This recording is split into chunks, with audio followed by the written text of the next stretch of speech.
हमें तो अपनों ने लूटा गैरों में कहां दम था, और हार्दिक भाई की कश्ती जहां पर डूब रही है ना, यहां पर पानी और परिवार दोनों कम था। भाई अगर तुम इस आईपीएल को पलट कर देखोगे ना, तो तुम्हें रियलाइज होगा कि एक ट्रेड ने 3 टीमों को खा लिया और कितने खिलाड़ियों का करियर खा गए, जिसमें हार्दिक पांड्या सबसे शीर्ष पर है। मतलब मुझे सबसे इंटरेस्टिंग बात यह लगती है कि भैया हार्दिक पांड्या अभी भी ये चीज समझ नहीं पा रहा है कि भाई तेरे बंदे जो खेल रहे हैं ना, वो तेरे लिए नहीं खेलते हैं। और मुझे तो ये लगता है कि अगर अब ये समझेगा भी ना, तो भी कुछ कह नहीं सकता, क्योंकि अपने से ज्यादा मतलब दूसरों खिलाड़ियों से ज्यादा तो ये खुद अपनी टीम के अगेंस्ट खेल रहा है। भाई कल की परफॉर्मेंस इनकी आप लोगों ने देख ही ली होगी, अब मैं इसकी कितनी बजाऊं और क्या क्या बजाऊं, लेकिन भाई मैं बस इतना ही कहना चाहूंगा कि हार्दिक भाई अच्छा खासा तुम गुजरात में थे, क्या जरूरत थी, क्या चुल मची थी तुमको जो तुम यहां पर जो है इस टीम में चले आए, और उसके बाद तुम्हारे जो डिसीजंस हैं वो तो भैया माशाल्लाह है। अब कल के मुकाबले का मैं तुम्हें सीन समझाता हूं। देखो सबसे पहले बारी आती है बल्लेबाजी की। शुरुआत में विकेटें गिर जाती है, क्योंकि ट्रेंट बोल्ट को देखकर तो रोहित भाई और सारे ईशान किशन ये सारे, अब इन लोगों को थोड़ा सा रहता भी है, अपना डिस्कशन भी हुआ रहता है कि एक मैच चलेंगे, एक मैच में जाना ही है, तो फिर भैया फटाफट से आउट होकर चले आते हैं, और वैसे भी कहते हैं कि ना ना भैया इतनी टफ गेंदबाजी तो मैं ना फेस कर रहा। लेकिन चलो उसके बाद जब विकेट गिरती है तो हर इंसान बात करता है कि भैया बंदा एकदम हेलमेट लगाए ऐसे बैठा है बाहर डगआउट में हार्दिक भाई,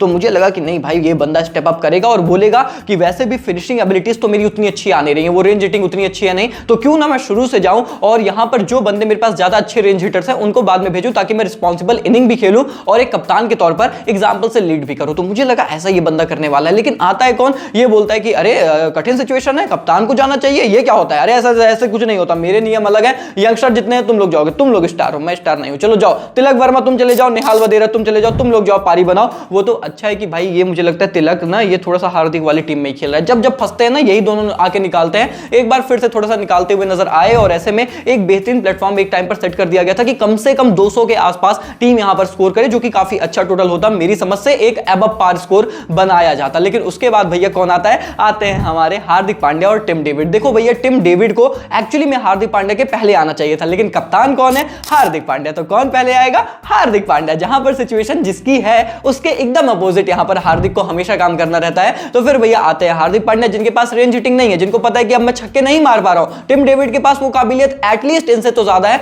लेकिन भैया ये आते हैं, ये 10 गेंदें वेस्ट करके जाते हैं, और उसके बाद लास्ट में टिम डेविड भी आते हैं, वो भी कुछ नहीं उखाड़ पाते हैं, और जब आप फिनिश ही नहीं कर पाओगे तो जो पूरा मोमेंटम आपका बनाए थे ना वो दो बंदे मिलकर, वो पूरा आपने लॉस कर दिया। 195 200 आराम से बनने चाहिए थे, पर आप 180 भी नहीं बना पाए, जिसकी वजह से कहीं ना कहीं आप 10 से 15 रन पीछे रह गए। लेकिन उसके बाद बारी आती है गेंदबाजी की। चलो ठीक है, जो हो गया कोई बात नहीं है। अब यहां पर गेंदबाजी में क्योंकि रन थोड़े से कम बने तो शुरू से प्रेशर बनाना चाहिए, तो इस बात को सुन लिया भैया हार्दिक भाई ने, और उन्होंने बोला अच्छा शुरू से प्रेशर बनाना है, मतलब मेरे को अपने सबसे बेहतरीन गेंदबाज उतारने पड़ेंगे। तो कौन है मेरी टीम में सबसे बेहतरीन, मैं ही तो हूं, तो सबसे पहले मैं जाऊंगा। और फिर इनके सारे गेंदबाज भी बखूबी बजाए जाते हैं। इनफैक्ट 2 ओवर के बाद तो जसप्रीत बुमराह भी बोल देता है कि साले जब सब मारी खा रहे हैं ना, तो मैं भी ना बचाता, वो भी तो है तो रोहित भाई की टीम में ना, बस इसको लगता है कि इसके लिए खेल रहे हैं, मैं तो आपको कितनी बार बताते बताते थक चुका हूं। तो फिर उसके बाद बुमराह भी कहता है कि चलो भैया मुझे भी ना बचाना, भैया मार यहां पर यशस्वी तू अपना जय जितना पाना है उतना प्राप्त कर ले। लेकिन अगर तुम्हें यह लगता है कि यशस्वी जायसवाल की यहां पर फॉर्म आ गई है, उन्होंने बहुत मेहनत की है, तो मेहनत तो उन्होंने की है, उसमें तो कोई शक नहीं है,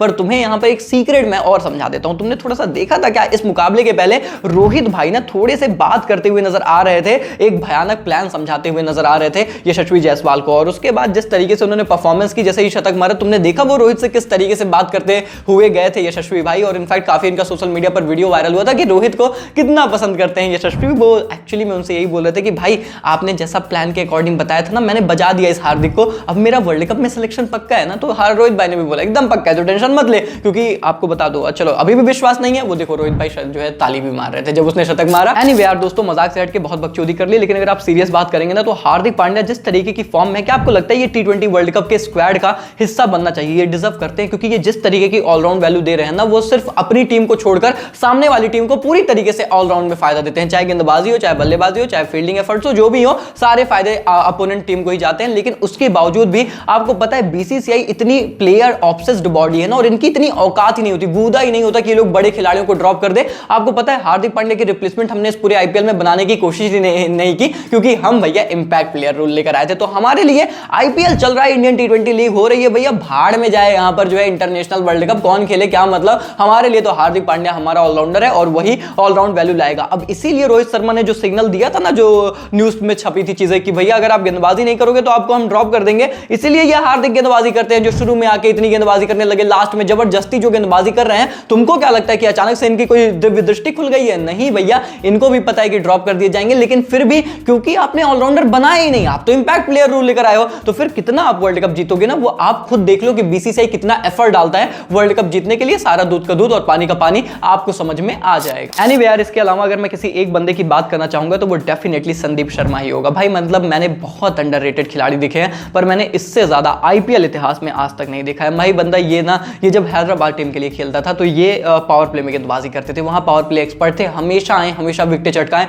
विराट कोहली, बड़े बड़े नामों को इन्होंने कितना परेशान करके रखा। उसके बाद ये आते हैं राजस्थान फ्रेंचाइज में, वहां पर इनसे एकदम ही अलग रोल की डिमांड होती है यार। जो पूरी अपनी जिंदगी नई गेंद के साथ डोमिनेट किया था, उसको बोला जाता है कि आप डेथ ओवर्स में गेंदबाजी डालना शुरू करो, और वो भी इसलिए क्योंकि प्रसिद्ध कृष्णा इंजर्ड हो गए थे, तो उनके रिप्लेसमेंट के तौर पर ये नेट बॉलर थे टीम में, और उसके बाद ज्वाइन करते हैं। मतलब वही होता है ना कि प्रसिद्ध कृष्णा का मैं सोचता हूं सबसे बड़ा कंट्रीब्यूशन राजस्थान टीम के लिए यही था कि वो बंदा इंजर्ड हो गया तो इनको यहां पर मौका मिल गया, और उसके बाद ये डेथ ओवर्स में भी आके गेंदबाजी करते हैं। भाई जिस बंदे ने अपने सालों साल की करियर में कभी उतनी एक्सपीरियंस लिया नहीं, वो कहता है कि नहीं मैं ये रोल भी निभाऊंगा, और बखूबी निभाता है। और उसके बाद अब आज का करंट सिनेरियो आता है दोस्तों, जब ये पावर प्ले में भी डालते हैं, ये डेथ ओवर्स में भी डालते हैं, ये 5-5 विकेट हॉल चटकाते हैं। इनके आप आईपीएल के आंकड़े देखेंगे ना, इंक्रेडिबल स्टैट्स हैं। जसप्रीत बुमराह के आसपास या उनसे भी बेहतर स्टैट्स को कैरी करने वाला ये बंदा है। मुझे लगता है क्रिमिनली अंडररेटेड जिसे हम कहते हैं ना, वो है यहाँ पर संदीप शर्मा। लेकिन दोस्तों मेरी समझ से शायद वही है ये, जिनमें बात होती है ना कि कुछ कहानियां ऐसी होती हैं जिसमें इंसान की वैल्यू ना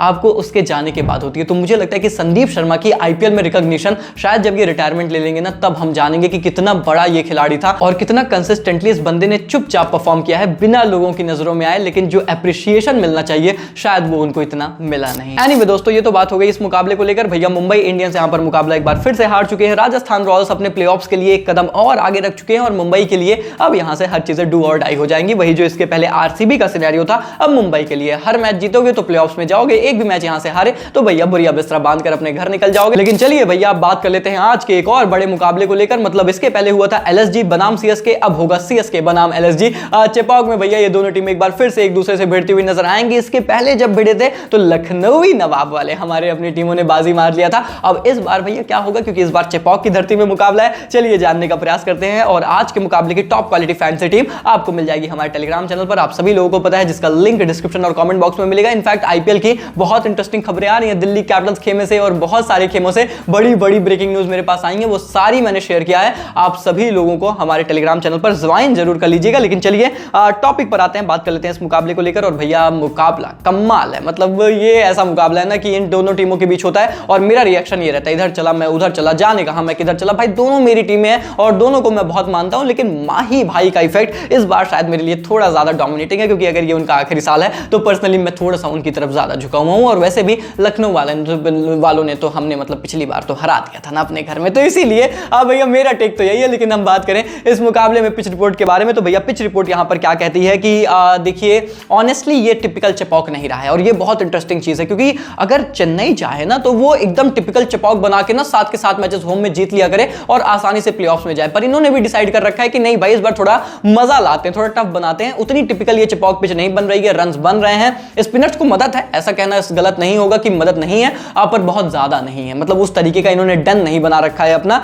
तो देखते हैं कि आज कैसी कंडीशंस रहेंगी। वैसे स्पिनर्स को तो लखनऊ भी माइंड नहीं करती है, वो भी बहुत अच्छा खेलते हैं, बट स्टिल लेट्स सी कि आज पिच कैसी रहेगी, वो बहुत बड़ा रोल प्ले करेगी इस मुकाबले में, ये याद रखना। तो पिच रिपोर्ट के साथ फैंटेसी टीम टेलीग्राम चैनल पर मिलती है। और वहीं पर दोस्तों अगर हम बात कर लें इस मुकाबले को लेकर अपडेट के बारे में, तो भैया मयंक यादव इस मुकाबले के लिए भी अनअवेलेबल है। इनफैक्ट मुझे जितना बताया गया है वो चेन्नई गए ही नहीं है, वो अभी भी लखनऊ में ही है, तो इस मुकाबले का हिस्सा नहीं बन पाएंगे। और मयंक यादव देखिए पोटेंशियल बहुत है, पर इस तरीके से इंजर्ड रहेंगे तो मामला खराब होगा, जल्दी से यहां पर इनको फिट होना पड़ेगा। और उसके बाद दोस्तों अगर हम बात करें इस मुकाबले में कोई खास ज्यादा बदलाव के बारे में एंड ऑल, तो मुझे नहीं लगता, क्योंकि दोनों टीमों ने पिछला मुकाबला खेला एक दूसरे से, अच्छा फाइट हुआ था, लेकिन लखनऊ ने बैटिंग में बहुत गंदा डोमिनेट किया था। तो यहां पर सीएसके को अगर मुकाबला जीतना है तो जैसा मैंने बताया आप चेपॉक में है, आप थोड़ा सा चाहते हैं कि आपके स्पिनर्स डोमिनेट करें, आपके जो बॉलर्स हैं वो डोमिनेट करें। और स्पेशली यार दीपक चहर, उनकी फॉर्म बहुत खराब रही है। मुझे लगता है पर्सनली की टीम को शार्दुल ठाकुर की तरफ जरूर देखना चाहिए, कंसीडरिंग कि उनके मैचअप्स बहुत अच्छे हैं लखनऊ के कुछ बल्लेबाजों के भी खिलाफ। ये सारे चेंजेस यहां पर सीएसके देख सकती है अगर उन्हें इस मुकाबले को निकालना है। वहीं पर लखनऊ तो पिछला मैच ही